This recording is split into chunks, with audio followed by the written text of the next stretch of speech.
Hello and welcome, I'm Joe Hendry and this is What Culture Gaming. And at the end of 2006, Nintendo released a console that gave it that boost because after so-so sales from the GameCube, it needed something that was going to engage the mainstream on a wide scale. And it did just that because at the end of 2006 saw the release of the Nintendo Wii. Now the purpose behind the name is the collective is we, as in you playing with someone else, and the two eyes are to signify two people playing the game. So this was all about engaging not just the hardcore gamer, but this one was more about the mainstream appeal. Now, some people felt that a lot of the games got lost in that quest to gain the masses, but there were still some amazing games on the system that you need to play. So today we're going to talk about the 10 Nintendo Wii games that you must play before you die. Let's begin with a quick recap of the rules. As you know, it's one game per franchise. We're not going to penalize any particular Nintendo character for appearing more than once as long as they're doing different activities in each entry. Mario, we're looking at you. And speaking of Mario, we're better to begin than with the new Super Mario Bros. For the Wii. That's right, we're better to start this list than with the tried and tested Mario formula, because what this game is a beautiful overhaul of the original Mario and Luigi 2D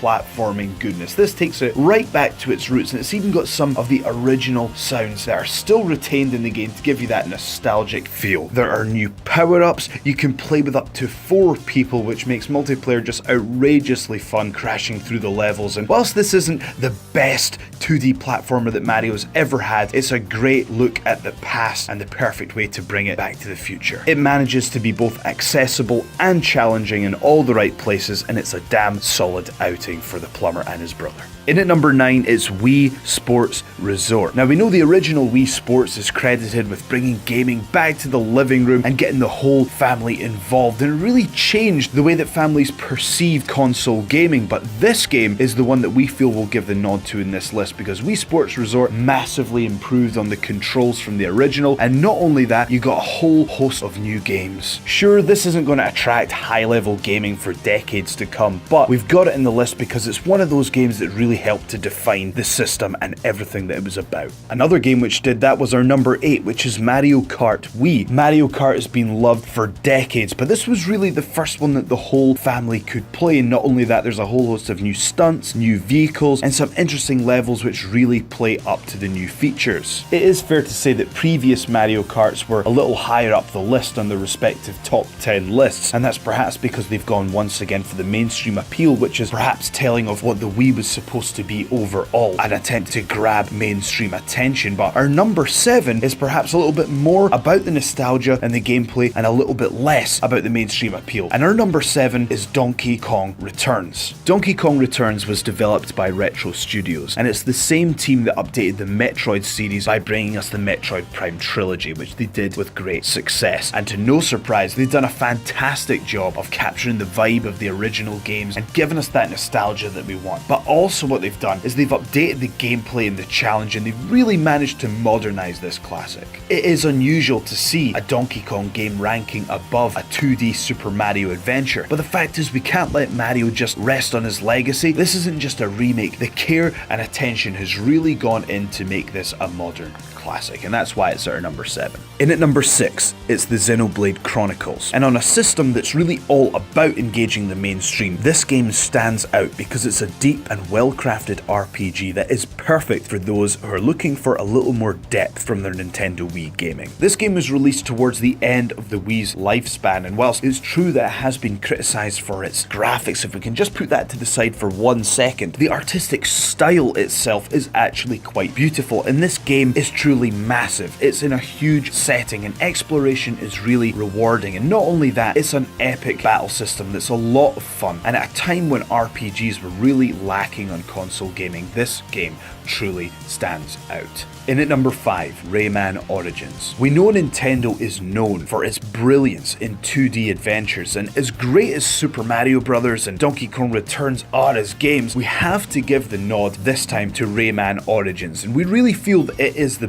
best 2D platformer on the system. This really pushes the boundaries of what is possible with that art style in a 2D game. This really feels like you're playing a piece of art rather than just a game. It manages to be charming, but it's also hugely challenging at the same time. Overall, this is just a really well thought out, very polished experience that you have to play if you're a fan of your 2D platformers. Number 4, Metroid Prime 3 Corruption. The Metroid Prime games have been exceptional, and this final installment is no exception. In fact, not only does this have all the amazing features that you know and love from the other Metroid Prime games, but this one actually feels more cinematic. Rather than feeling alone in these destitute environments, they've really gone for a different approach in this game, and the universe has a living, breathing feel to it, and you have a variety of environments with fire, snow, futuristic settings, biological settings, and not only that, the controls are great as well. The fantastic use of the Wii remote, it really feels like this game is just custom built to show off the controls here. This is a very well put together first person shooter with great puzzles and boss fights and environments, and if you're a fan of the series, you should definitely check this one out. In at number 3, Super Smash Bros. Brawl. This is a fantastic update on the series that we know and love. It appeared on the N64, it dominated on the GameCube, and it's a standout on the Nintendo Wii as well. And Nintendo realised that it's a favourite amongst hardcore gamers, so they've given you the option to play it on a whole host of different controllers, including the Wii Remote, the Nunchuck, the classic controller, or even the GameCube controller. It also includes key third-party characters for the first time, such as Solid Snake, and now you can even have that fantasy battle between Mario and Sonic. And if you look online, according to the Super Smash Bros. Wiki and event hubs, Sonic actually ranks significantly higher than Mario and Luigi in high-level play, so fair play to Nintendo for being mature about the whole thing. Number 2, The Legend of Zelda Skyward Sword.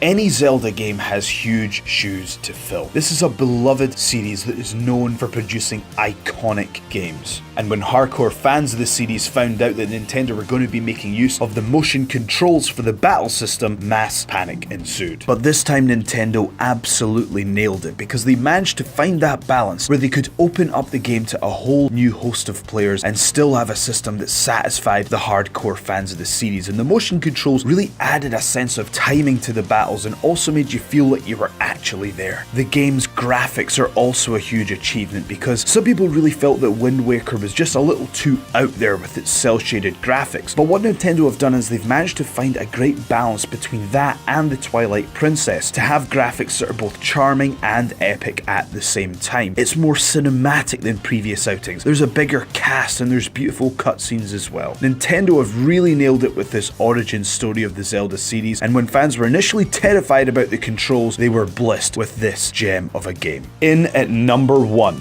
Super Mario Galaxy 2. Super Mario Galaxy redefined platform gaming, and in fact it's somewhat reminiscent of what Mario 64 achieved for platforming at the time. It completely changed the game, and that's what Super Mario Galaxy did. It set a standard that no one could possibly match.